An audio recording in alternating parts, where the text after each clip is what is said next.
ਵਾਹਿਗੁਰੂ ਜੀ ਕਾ ਖਾਲਸਾ ਵਾਹਿਗੁਰੂ ਜੀ ਕੀ ਫਤਿਹ। ਗੁਰੂ ਪਿਆਰੀ ਗੁਰੂ ਸਵਾਰੀ ਸਾਧ ਸੰਗਤ ਜੀਓ, ਅੱਜ ਅਸੀਂ ਆਨੰਦ ਦੇ ਵਿਸ਼ੇ 'ਤੇ ਗੱਲ ਕਰਾਂਗੇ ਕਿ ਆਨੰਦ ਕਿਸ ਨੂੰ ਆਖਿਆ ਜਾਂਦਾ ਹੈ। ਸਤਿਗੁਰੂ ਸ੍ਰੀ ਗੁਰੂ ਗ੍ਰੰਥ ਸਾਹਿਬ ਮਹਾਰਾਜ ਦੇ ਚਰਨਾਂ 'ਚੋਂ ਅਸੀਂ ਸਿੱਖਿਆ ਲਵਾਂਗੇ ਕਿ ਅਸਲੀ ਆਨੰਦ ਕੀ ਹੈ ਅਤੇ ਆਨੰਦ ਕਿਵੇਂ ਪ੍ਰਾਪਤ ਹੁੰਦਾ ਹੈ।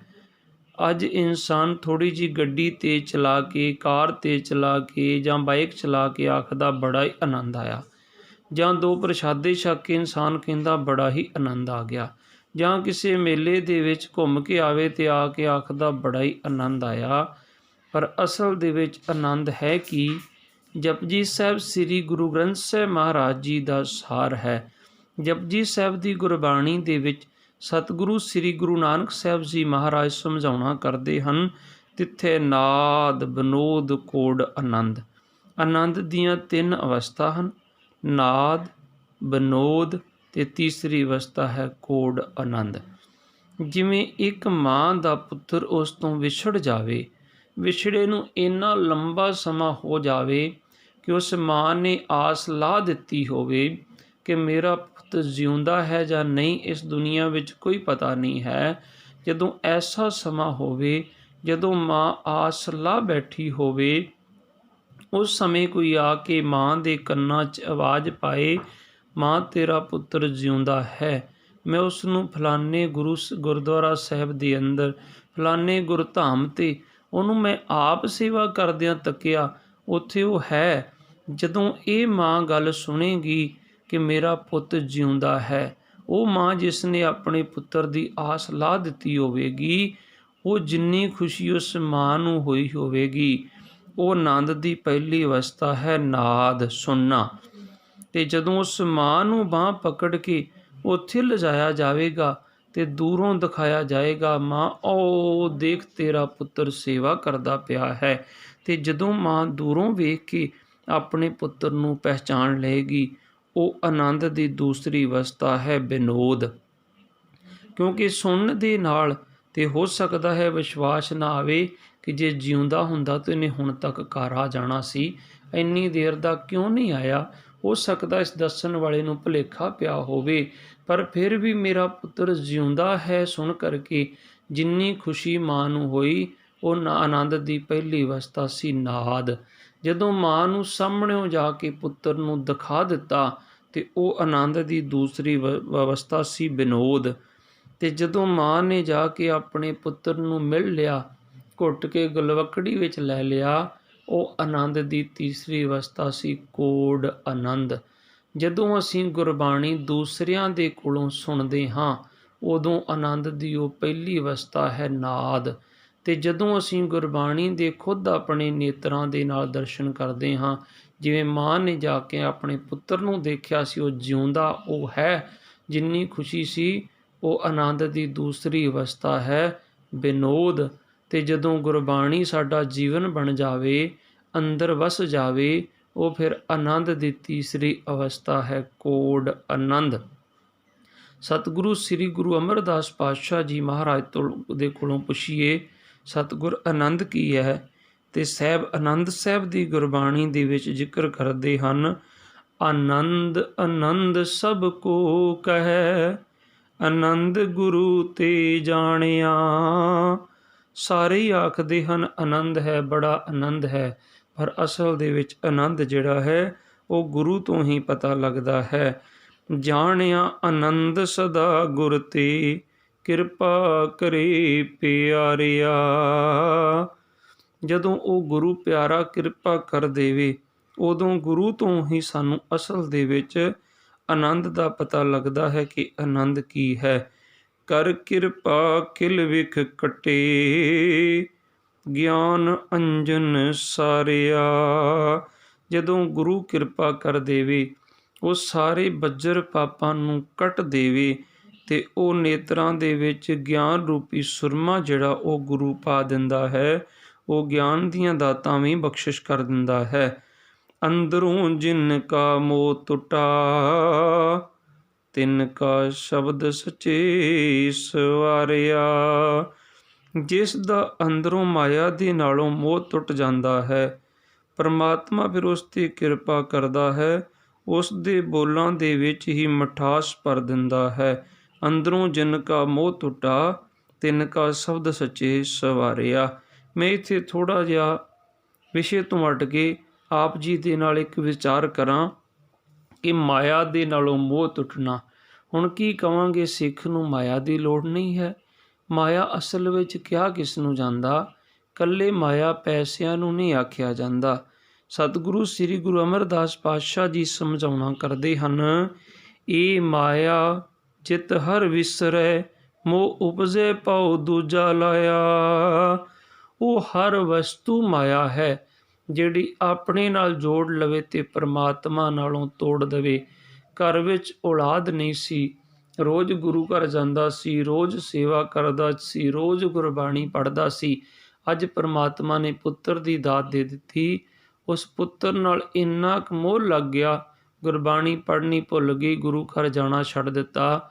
ਉਹ ਪੁੱਤਰ ਸਾਡੇ ਵਾਸਤੇ ਮਾਇਆ ਦਾ ਰੂਪ ਮੰਨਿਆ ਜਾ ਸਕਦਾ ਹੈ। ਬੇਰੁਜ਼ਗਾਰ ਸੀ, ਧੱਕੇ ਖਾਂਦਾ ਫਿਰਦਾ ਸੀ। ਅੱਜ ਗੁਰੂ ਨੇ ਨੌਕਰੀ ਦੇ ਦਿੱਤੀ ਤੇ ਪੁੱਛੀਏ ਭਾਈ ਗੁਰਬਾਣੀ ਪੜ੍ਹਦਾ? ਤੇ ਸਾਡੇ ਵੀਰ ਕਹਿੰਦੇ ਹੁਣ ਮੈਂ ਪੁਲਿਸ 'ਚ ਨੌਕਰੀ ਕਰਦਾ, ਮੈਨੂੰ ਗੁਰਬਾਣੀ ਪੜ੍ਹਨ ਦਾ ਟਾਈਮ ਨਹੀਂ ਮਿਲਦਾ। ਮੈਂ ਆਰਮੀ 'ਚ ਸਰਵਿਸ ਕਰਦਾ, ਇਸ ਕਰਕੇ ਮੈਨੂੰ ਵਕਤ ਨਹੀਂ ਮਿਲਦਾ ਗੁਰਬਾਣੀ ਪੜ੍ਹਨ ਦਾ। ਭਾਵ ਕਿ ਉਹ ਜਿਹੜੀ ਨੌਕਰੀ ਹੈ ਉਹ ਸਾਡੇ ਵਾਸਤੇ ਮਾਇਆ ਦਾ ਰੂਪ ਹੈ। ਜੇ ਸਾਨੂੰ ਉਹ ਨੌਕਰੀ ਨੂੰ ਪ੍ਰਾਪਤ ਕਰਕੇ ਉਹ ਪਰਮਾਤਮਾ ਭੁੱਲ ਗਿਆ ਹੈ ਤੇ ਤਾਂ ਸੋ ਇਸ ਕਰਕੇ ਹਜ਼ੂਰ ਕਿਰਪਾ ਕਰਦੇ ਹਨ ਕਿ ਇਹ ਜ਼ਰੂਰੀ ਨਹੀਂ ਕਿ ਇਕੱਲਾ ਪੈਸੇ ਵਾਲਾ ਹੀ ਮਾਇਆਧਾਰੀ ਹੋਵੇ। ਇਹ ਮਾਇਆ ਜਿਤ ਹਰ ਵਿਸਰੇ, ਮੋਹ ਉਪਜੇ ਭਾਉ ਦੂਜਾ ਲਾਇਆ। ਘਰ ਵਿੱਚ ਸਾਈਕਲ ਨਹੀਂ ਸੀ, ਪਰਮਾਤਮਾ ਨੇ ਗੱਡੀ ਦੇ ਦਿੱਤੀ ਤੇ ਪਰਮਾਤਮਾ ਭੁੱਲ ਗਿਆ ਤੇ ਉਹ ਗੱਡੀ ਦੇ ਚਾਅ 'ਚ ਹੀ ਦੌੜਿਆ ਫਿਰਦਾ, ਤੈਨੂੰ ਪਰਮਾਤਮਾ ਦਾ ਨਾਮ ਲੈਣ ਦਾ ਚੇਤਾ ਭੁੱਲ ਗਿਆ। ਉਹ ਗੱਡੀ ਤੇਰੇ ਵਾਸਤੇ ਮਾਇਆ ਹੈ। ਇਹ ਮਾਇਆ ਜਿਤ ਹਰ ਵਿਸਰੇ, ਮੋਹ ਉਪਜੇ ਭਾਉ ਦੂਜਾ ਲਾਇਆ। ਪਰ ਇੱਥੇ ਇਹ ਗੱਲ ਨਹੀਂ ਕਿ ਸਾਰੇ ਗੱਡੀਆਂ ਵਾਲੇ ਮਾਇਆਧਾਰੀ। ਹੋ ਸਕਦਾ ਕਿਸੇ ਕੋਲ 10 ਲੱਖ ਦੀ ਗੱਡੀ ਹੋਵੇ, ਉਹ ਬੰਗਲਾ ਸਾਹਿਬ ਜਾਂਦਾ ਹੋਵੇ, ਸੱਚਖੰਡ ਸ੍ਰੀ ਹਰਿਮੰਦਰ ਸਾਹਿਬ ਸੰਗਤ ਲੈ ਕੇ ਜਾਂਦਾ ਹੋਵੇ। ਦੇਖੋ ਜਾ ਕੇ ਬੰਗਲਾ ਸਾਹਿਬ 10-10, 20-20 ਲੱਖ ਦੀਆਂ ਗੱਡੀਆਂ 'ਚੋਂ ਗੁਰਮੁਖ ਪਿਆਰੇ ਉਤਰਦੇ, ਜੇਬ 'ਚੋਂ ਰੁਮਾਲ ਕੱਢਦੇ, ਜੋੜਾ ਲਾ ਕੇ ਜਾਓ ਤੇ ਇੰਨਾ ਚਮਕਾ ਕੇ ਉਹਨਾਂ ਰੱਖਿਆ ਹੁੰਦਾ, ਪਹਿਚਾਣ ਨਹੀਂ ਆਉਂਦੀ ਕਿ ਸਾਡਾ ਹੈ ਕਿ ਜਾਂ ਕੋਈ ਹੋਰ ਬਦਲ ਕੇ ਚਲਿਆ ਗਿਆ। ਸੋ ਸਤਿਗੁਰੂ ਕਿਰਪਾ ਕਰਦੇ ਹਨ, ਕਹੇ ਨਾਨਕ ਗੁਰ ਪ੍ਰਸਾਦੀ, ਜਿਨ੍ਹਾਂ ਲਿਵ ਲਾਗੀ ਤਿੰਨੀ ਵਿੱਚੇ ਮਾਇਆ ਪਾਇਆ।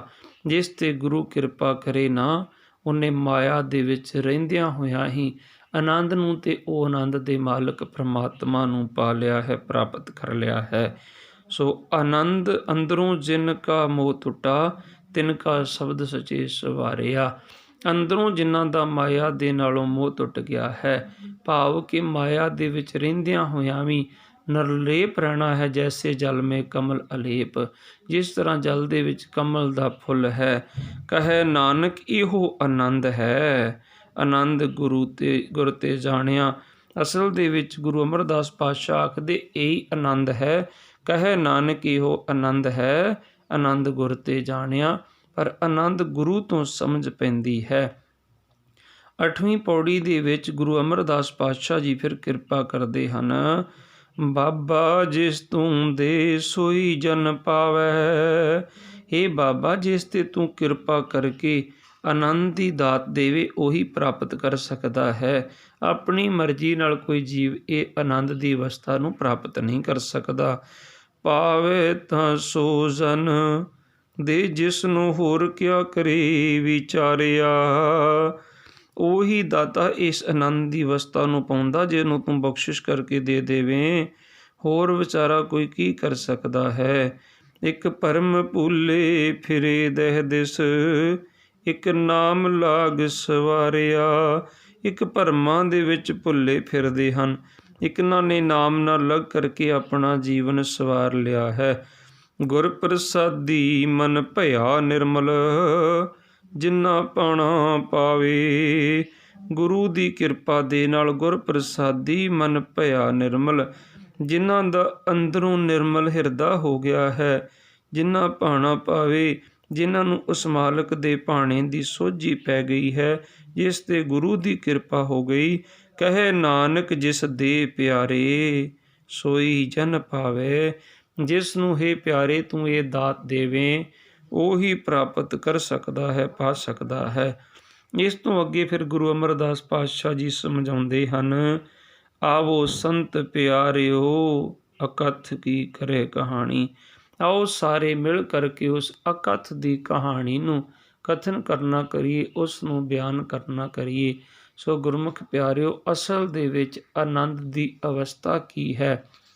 ਮੈਂ ਕਈ ਵਾਰ ਜ਼ਿਕਰ ਕਰਦਾ ਹੁੰਨਾ, ਸਤਿਗੁਰੂ ਨਾਨਕ ਪਾਤਸ਼ਾਹ ਜੀ ਮਹਾਰਾਜ ਨੇ ਜੋ ਵੀ ਸਾਨੂੰ ਉਪਦੇਸ਼ ਦਿੱਤੇ, ਜੇ ਸਤਿਗੁਰ ਨੇ ਆਖਿਆ ਕਿਰਤ ਕਰੋ, ਤੇ ਪਹਿਲਾਂ ਸਤਿਗੁਰ ਨੇ ਆਪ ਕਿਰਤ ਕੀਤੀ, ਫਿਰ ਸਾਨੂੰ ਕਿਰਤ ਕਰਨ ਦਾ ਉਪਦੇਸ਼ ਦਿੱਤਾ। ਜੇ ਸਤਿਗੁਰਾਂ ਨੇ ਆਖਿਆ ਨਾਮ ਜਪੋ, ਪਹਿਲਾਂ ਜਪਿਆ ਤੇ ਜਪਾਇਆ, ਤੇ ਫਿਰ ਸਾਨੂੰ ਕਿਹਾ ਨਾਮ ਜਪੋ। ਜੇ ਆਖਿਆ ਵੰਡ ਕੇ ਛਕੋ, ਪਹਿਲਾਂ 20 ਰੁਪਏ ਦਾ ਭੋਜਨ ਭੁੱਖੇ ਸਾਧੂਆਂ ਨੂੰ ਛਕਾਇਆ, ਤੇ ਫਿਰ ਸਾਨੂੰ ਕਿਹਾ ਵੰਡ ਕੇ ਛਕੋ। ਕਿਰਤ ਕਰੋ ਆਖਿਆ ਤੇ ਮੋਦੀ ਦੀ ਕਾਰ ਕੀਤੀ, ਕਰਤਾਰਪੁਰ 'ਚ ਹਲ ਚਲਾਇਆ। ਭਾਵ ਕਿ ਪਹਿਲਾਂ ਸਤਿਗੁਰਾਂ ਨੇ ਪ੍ਰੈਕਟੀਕਲ ਕੀਤਾ, ਫਿਰ ਸਾਨੂੰ ਥਿਊਰੀ ਰੂਪ ਦੇ ਵਿੱਚ ਸਮਝਾਉਣਾ ਕੀਤਾ। ਅੱਜ ਸਕੂਲਾਂ ਕਾਲਜਾਂ ਦੇ ਵਿੱਚ ਸਾਰਾ ਸਾਲ ਥਿਊਰੀ ਪੜ੍ਹਾਈ ਜਾਂਦੀ, ਲਾਸਟ 2 ਪੀਰੀਅਡ ਪ੍ਰੈਕਟੀਕਲ ਦੇ ਹੁੰਦੇ। ਪਰ ਸਤਿਗੁਰੂ ਬਾਬੇ ਨਾਨਕ ਪਾਤਸ਼ਾਹ ਨੇ ਸਾਨੂੰ ਪਹਿਲਾਂ ਪ੍ਰੈਕਟੀਕਲ ਕਰਕੇ ਦੱਸਿਆ, ਫਿਰ ਥਿਊਰੀ ਪੜ੍ਹਾਈ। ਜਿੰਨਾ ਗੁਰੂ ਗ੍ਰੰਥ ਸਾਹਿਬ ਦੀ ਗੁਰਬਾਣੀ ਹੈ, ਇੱਕ ਇੱਕ ਸ਼ਬਦ ਦੀ ਤੁਸੀਂ ਵਿਆਖਿਆ ਦੇਖਣਾ ਚਾਹੋ, ਪ੍ਰੈਕਟੀਕਲ ਦੇਖਣਾ ਚਾਹੋ, ਤੇ 10 ਪਾਤਸ਼ਾਹੀਆਂ ਦਾ ਇਤਿਹਾਸ, ਜੀਵਨ ਇਤਿਹਾਸ ਵਿਚਾਰ ਲਓ। ਸਾਰੇ ਗੁਰੂ ਗ੍ਰੰਥ ਸਾਹਿਬ ਮਹਾਰਾਜ ਦੀ ਕਥਾ ਹੋ ਜਾਂਦੀ ਹੈ, ਵਿਚਾਰ ਹੋ ਜਾਇਆ ਕਰਦੀ ਹੈ। ਸੋ ਅੱਜ ਮੈਂ ਬੜੀ ਸੰਖੇਪ ਦੇ ਵਿੱਚ ਆਪ ਦੇ ਨਾਲ ਆਨੰਦ ਦੀ ਵਿਚਾਰ ਨੂੰ ਸੰਕੋਚਣਾ ਹੈ, ਕਿਉਂਕਿ ਗੁਰਮੁਖ ਪਿਆਰਿਓ, ਪੂਰਿਆਂ ਦੀ ਵਡਿਆਈ ਅਧੂਰੇ ਤੇ ਨਹੀਂ ਕਰ ਸਕਦੇ। ਜੇ ਆਪ ਗੁਰੂ ਕਿਰਪਾ ਕਰੇ, ਵਿੱਚ ਵਰਤ ਕੇ ਕਰਵਾ ਲਵੇ। ਇੱਕ ਕਵੀ ਦਾ ਕਥਨ ਹੈ, ਕਲਗੀ ਵਾਲਿਆ ਲਿਖਾਂ ਕੀ ਸਿਫਤ ਤੇਰੀ, ਕਾਗਜ਼ ਕਲਮ ਤੋਂ ਤੇਰਾ ਆਕਾਰ ਵੱਡਾ, ਤੇਰੇ ਚੋਜ ਤੇ ਤੇਰੀ ਵਡਿਆਈ ਵੱਡੀ, ਤੇਰੇ ਗੁਣਾਂ ਦਾ ਚੋਜੀ ਪੰਡਾਲ ਵੱਡਾ, ਤੇਰੀ ਤਨ ਕੁਰਬਾਨੀ ਮੇਰੇ ਸ਼ਹਿਨਸ਼ਾਹ ਜੀ, ਕੀਤਾ ਸਿਰਾਂ ਦਾ ਤੂੰ ਹੀ ਵਪਾਰ ਵੱਡਾ। ਇਹ ਜੁਗੋ ਜੁਗ ਨਾ ਲੱਥਣਾ ਇਹਨਾਂ ਹਿੰਦੁਸਤਾਨੀਆਂ ਤੋਂ, ਇਸ ਦੇਸ਼ ਤੇ ਤੇਰਾ ਉਦਾਰ ਵੱਡਾ।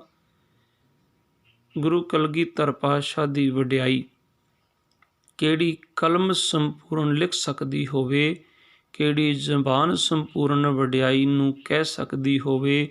ਗੁਰੂ ਸਾਹਿਬ ਆਪ ਹੀ ਕਿਰਪਾ ਕਰਨ। ਕਹਾਂ ਬੁੱਧ ਪ੍ਰਭ ਤੁਸ਼ ਹਮਾਰੀ, ਬਰਨ ਸਕੇ ਮਹਿਮਾ ਜੋ ਤਿਹਾਰੀ, ਹਮ ਨਾ ਸਕਤ ਕਰ ਸਿਫਤ ਤੁਮਾਰੀ, ਆਪ ਲਿਹੋ ਤੁਮ ਕਥਾ ਸੁਧਾਰੀ। ਆਪ ਵਿੱਚ ਵਰਤ ਕੇ ਗੁਰੂ ਸਾਹਿਬ ਕਰਵਾ ਲੈਣ ਤਾਂ ਹੋ ਸਕਦੀ ਹੈ। ਮੈਂ ਆਨੰਦ ਦੀ ਅਵਸਥਾ ਆਪ ਜੀ ਦੇ ਨਾਲ ਇੱਕ ਸਾਂਝੀ ਕਰਾਂ, ਇਤਿਹਾਸ ਵਿੱਚੋਂ ਪ੍ਰੈਕਟੀਕਲ, ਕਿ ਆਨੰਦ ਅਸਲ ਦੇ ਵਿੱਚ ਕੀ ਹੋਇਆ ਕਰਦਾ ਹੈ। ਭਾਈ ਮਨੀ ਸਿੰਘ ਦਾ ਬੰਦ ਕੱਟ ਕੇ ਟੋਕਰਾ ਭਰ ਦਿੱਤਾ ਸੀ, ਆਨੰਦ ਫਿਰ ਵੀ ਨਹੀਂ ਸੀ ਖਿੰਡ ਰਿਹਾ। ਤੇ ਭਾਈ ਸਾਹਿਬ ਦੇ ਭਰਾਤਾ ਭਾਈ ਮਤੀ ਦਾਸ ਜੀ ਗੁਰੂ ਤੇਗ ਬਹਾਦਰ ਸਾਹਿਬ ਦੇ ਨਾਲ ਦਿੱਲੀ ਗਏ ਹਨ। ਭਾਈ ਮਤੀ ਦਾਸ ਜੀ, ਭਾਈ ਸਤੀ ਦਾਸ ਜੀ, ਭਾਈ ਦਿਆਲਾ ਜੀ। ਤੇ ਜਦੋਂ ਗੁਰੂ ਤੇਗ ਬਹਾਦਰ ਸਾਹਿਬ ਮਹਾਰਾਜ ਨੂੰ ਧਰਮ ਛੱਡਣ ਵਾਸਤੇ ਆਖਿਆ ਜਾ ਰਿਹਾ ਸੀ, ਤੇ ਭਾਈ ਮਤੀ ਦਾਸ ਜੀ ਨੂੰ ਵੀਰ ਰਸ ਆ ਗਿਆ। ਤੇ ਮਤੀ ਦਾਸ ਆਖਦਾ ਕਾਜੀਆ, ਮੈਨੂੰ ਐਵੇਂ ਨਾ ਡਰਾ, ਨਾ ਮੇਰੇ ਸਾਹਮਣੇ ਤਲਵਾਰ ਚਮਕਾ। ਭਾਈ ਮਤੀ ਦਾਸ ਦੇ ਸਾਹਮਣੇ ਤਲਵਾਰ ਚਮਕਾਉਂਦਾ ਸੀ ਜਲਾਦ, ਕੇ ਸ਼ਾਇਦ ਇਹ ਸਿੱਖ ਡਰ ਜਾਏਗਾ। ਮਤੀ ਦਾਸ ਆਖਦਾ ਕਾਜੀਆ, ਮੈਨੂੰ ਐਵੇਂ ਨਾ ਡਰਾ, ਨਾ ਮੇਰੇ ਸਾਹਮਣੇ ਤਲਵਾਰ ਚਮਕਾ। ਤੇਰੇ ਹੱਥ ਕਿਤਾਬ ਕਾਨੂੰਨ ਦੀ, ਜੋ ਚਾਹੇ ਫਤਵੇ ਲਾ। ਮੈਨੂੰ ਦੇਣ ਗੁਰੂ ਜੀ ਆਗਿਆ, ਦੇਵਾਂ ਕਹਿਰ ਮੈਂ ਢਾ। ਦਿੱਲੀ ਤੇ ਲਾਹੌਰ ਦੀ ਦਿਆਂ ਇੱਟ ਨਾਲ ਇੱਟ ਖੜਕਾ। ਮੈਨੂੰ ਲਾੜੀ ਮੌਤ ਵਿਆਉਣ ਦੇ, ਨੇ ਜਿਉਣ ਦਾ ਜਗ ਤੇ ਚਾਅ। ਪਰ ਬਾਜ ਗੁਰੂ ਦੇ ਹੁਕਮ ਦੇ, सिख नहीं सकदा अख उठा। जलाद गुस्से च आया, कहंदा जो आख्या सिखा करके दिखा। भाई साहब आखदे मेरे गुरु दा हुक्म नहीं है। ते जदों फिर भाई साहब नूं आरे नाल चीरन दा हुक्म होया, फतवा लाया गया कि सिख नूं आरे नाल चीर दिता जावे। दो फट्टियां विच दे लिया मती दास प्यारा, चक जलादां रखिया सिर तूं आरा। जपजी साहब दा सिख ने लै लिया सहारा, चांदनी चौंक विच वेखिया खूनी कारा। आरा प्यारा लगदा दुफाड़ा करो बनाए, सिर जांदा तां जाए मेरा सिखी सिदक ना जाए। गुरमुख रोम रोम ते आवे। जदों भाई मती दास नूं आरे नाल चीरन दा हुक्म होया, काजी आखदा मती दासा तेरी आखरी इच्छा जो हल होवे। अगों हस मती दास बोलदा इको एक आखरी इच्छा जो इसे वक्त हल होवे। मेरे सीस उत्ते चले जदों आरा, मेरा मुख मेरे गुरु दे पिंजरे वल होवे। अरदो अरद चरायो सो डारा, परयो पृथ्वी पर हवै दो फारा। दोनों तन ते जपजी पढ़ै, हेरत सब के अचरज बड़े। की होया फिर जदों भाई साहब दे सिर ते आरा रखिया गया, अरदो अरद चराए सो डारा, परयो पृथ्वी पर हवै दो फारा। आरे ने चीरिया, दो फाड़ करके धरती ते सुट दिता। दोनों तन ते जपजी पढ़ै, हेरत सब के चरज बड़ै। देखण वाले सारे हैरान हो गए कि दो फाड़ हो के धरती ते डिग्या। दोनों टुकड़ियां चों इक्को आवाज़ आउंदी सी, जिन्नी नाम ते आया गए मसकत काल, नानक ते मुखी उजले केती छुट्टी नाल। जिवें अज दो स्पीकर अलग अलग हुंदे पर इक्को आवाज़ कढदे आ, इवें भाई मती दास नूं जदों आरे नाल चीरिया, दो टुकड़े हो के धरती ते डिगे। दोनों टुकड़ियां चों इक्को ही आवाज़ आउंदी सी। भाई मती दास नूं चीरिया गया। भाई दयाला जी ने एकदम उच्ची आवाज़ विच कहा, तुसीं मती दास नहीं चीरिया, जुलमी राज दीआं जड़ां चीर दित्तियां हन। भाई साहब नूं हुक्म कीता गया कि बड़ा तत्ता हुंदा, इहनूं तत्ते पानी च देग च उबालिया जावे। जदों देग च बैठण वास्ते कहा गया, भाई साहब आप उठ के चले देग च बैठण वास्ते। जदों देग च बैठे, गुरु तेग बहादुर साहब पुछदे, ओए दयालिया, ओए पुत्रा बड़ा सेक लगदा होएगा, देग बड़ी उबलदी है। सतगुर देखना चाहुंदे सी सिख दे अंदर किन्ना कु टिकाऊ है। ते भाई दयाला जी हस के आखदे, सतगुर किहड़ी देग किहड़े सेक दी गल करदे हो। इन्हां ने ओही देग संभाल के रखी है जिस देग दे विच आप जी ने पंजवें जामे विच आप उबाले खा के पूरने पाए सन। ते अज ओही देग है इन्हां दे कोल, ते अज ते आप जी दे साक्षात दर्शन हो रहे हैं। आप दे दर्शनां दी ठंडक इन्नी कु है ते अज लखां देगां भी दयाले नूं तपा नहीं सकदियां। गड़ गड़ पानी गड़कदा सी, खार गिरिया उबाले, ला लिया सी चौंकड़ा विच देग पाई दयाले। जिस्म सिख दा हो गया सी छाले छाले, तन ते दुख सहार के लगियां नूं पाले। जाम शहादत वालड़ा सी पी गया प्याले, खालसा जी कर दिती जिंद सजन हवाले। आद गुरे नमहे जुगाद गुरे नमहे, सत गुरे नमहे श्री गुरदेवे नमहे। भाई दयाला जी की शहीदी हुई। भाई सती दास नूं रूह च लपेट के साड़ दिता गया।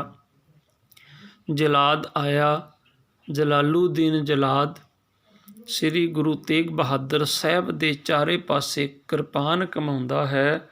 ਸਤਿਗੁਰੂ ਸ੍ਰੀ ਗੁਰੂ ਤੇਗ ਬਹਾਦਰ ਸਾਹਿਬ ਮਹਾਰਾਜ ਨੂੰ ਆਖਦਾ ਹੈ, ਮੈਂ ਜੱਦੀ ਜਲਾਦ ਹਾਂ, ਮੇਰਾ ਦਾਦਾ ਜਲਾਦ, ਮੇਰਾ ਪੜਦਾਦਾ ਜਲਾਦ, ਤੇ ਇਹ ਬਾਦਸ਼ਾਹ ਵੀ ਜੱਦੀ ਬਾਦਸ਼ਾਹ ਹੈ। ਤੇ ਗੁਰੂ ਤੇਗ ਬਹਾਦਰ ਸਾਹਿਬ ਆਖਦੇ, ਮੈਂ ਵੀ ਜੱਦੀ ਹਾਂ, ਮੇਰਾ ਪਿਤਾ ਗੁਰੂ, ਮੇਰਾ ਦਾਦਾ ਗੁਰੂ, ਮੇਰਾ ਪੜਦਾਦਾ ਗੁਰੂ। ਤੇ ਗੁਰੂ ਸਾਹਿਬ ਆਖਦੇ ਹਨ, ਉਹ ਭੋਲਿਆ, ਜਿਸ ਗੁਰੂ ਦੇ ਸਿੱਖ ਨਹੀਂ ਡੋਲੇ ਤੂੰ ਗੁਰੂ ਨੂੰ ਡਲਾਉਣਾ ਚਾਹੁੰਦਾ ਹਾਂ। ਤੇ ਜਦੋਂ ਤੇਗ ਕਮਾਉਣ ਲੱਗਾ ਨਾ, ਤੇ ਮੇਰੇ ਸ਼ਹਿਨਸ਼ਾਹ ਸ੍ਰੀ ਗੁਰੂ ਤੇਗ ਬਹਾਦਰ ਮਹਾਰਾਜ, ਵੇਖੋ ਆਨੰਦ ਦੀ ਅਵਸਥਾ। ਸਤਿਗੁਰੂ ਆਖਦੇ ਹਨ, ਕਵੀ ਦੀ ਉਡਾਰੀ ਹੈ, ਗੁਰੂ ਤੇਗ ਬਹਾਦਰ ਸਾਹਿਬ ਮਹਾਰਾਜ ਉਸ ਜਲਾਦ ਨੂੰ ਸੰਬੋਧਨ ਹੋ ਕੇ ਆਖਦੇ ਹਨ, ਮੈਂ ਹਾਂ ਤੇਗ, ਪਕੜ ਲੈ ਤੇਗ ਤੂੰ ਵੀ। ਮੈਂ ਤੇ ਹਾਂ ਹੀ ਤੇਗ, ਮੇਰੇ ਤੇ ਪਿਤਾ ਨੇ ਮੇਰਾ ਨਾਂ ਹੀ ਤਿਆਗਮਲ ਤੋਂ ਤੇਗ ਬਹਾਦਰ ਰੱਖਿਆ ਸੀ। ਜਦੋਂ ਸਤਿਗੁਰਾਂ ਨੇ ਕਰਤਾਰਪੁਰ ਦੀ ਚੌਥੀ ਜੰਗ 'ਚ ਬੜੇ ਬਹਾਦਰੀ ਦੇ ਜ਼ੋਰ ਵਿਖਾਏ ਸੀ, ਗੁਰੂ ਹਰਗੋਬਿੰਦ ਸਾਹਿਬ ਨੇ ਛਾਤੀ ਨਾਲ ਲਾ ਕੇ ਆਖਿਆ ਸੀ, ਤਿਆਗ ਮੱਲਾ, ਹੁਣ ਤੂੰ ਤਿਆਗਮਲ ਨਹੀਂ, ਤੂੰ ਤੇਗ ਦੱਤ ਨਹੀਂ ਹੈ, ਤੇਗ ਬਹਾਦਰ ਹਾਂ। ਮੈਂ ਹਾਂ ਤੇਗ, ਪਕੜ ਲੈ ਤੇਗ ਤੂੰ ਵੀ, ਇੱਕ ਦੋ ਨਹੀਂ ਪਰਖ ਲੈ 100 ਤੇਗਾਂ। ਉਹ ਮੈਂ ਤਾਂ ਜੰਮਦਿਆਂ ਤੇਗਾਂ ਦੀ ਛਾਂ ਮਾਣੀ, ਵੇਖੀਆਂ ਪਿਤਾ ਦੀਆਂ ਪਹਿਨੀਆਂ 2 ਤੇਗਾਂ। ਮੇਰੇ ਪਿਤਾ ਦੀ ਅਣਖ ਬਹਾਦਰੀ ਤੇ ਰਿਹਾ ਪਰਖਦਾ ਤੇਰਾ ਪਿਓ ਤੇਗਾਂ। ਉਹ ਮੈਨੂੰ ਲਕਵਾ ਹੈ ਤੇਗ ਬਹਾਦਰੀ ਦਾ, ਮੇਰੇ ਸਾਵੇ ਲੱਖਾਂ ਨਹੀਂ ਸਕਦੀਆਂ ਹੋ ਤੇਗਾਂ।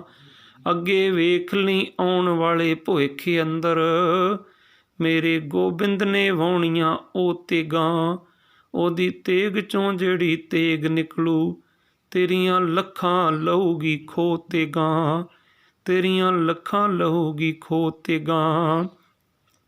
ਫਿਰ ਗੁਰੂ ਗੋਬਿੰਦ ਸਿੰਘ ਸਾਹਿਬ ਮਹਾਰਾਜ ਦੀ ਤੇਗ ਦੇ ਵਿੱਚੋਂ ਕਿਹੜੀ ਤੇਗ ਨਿਕਲੀ ਸੀ?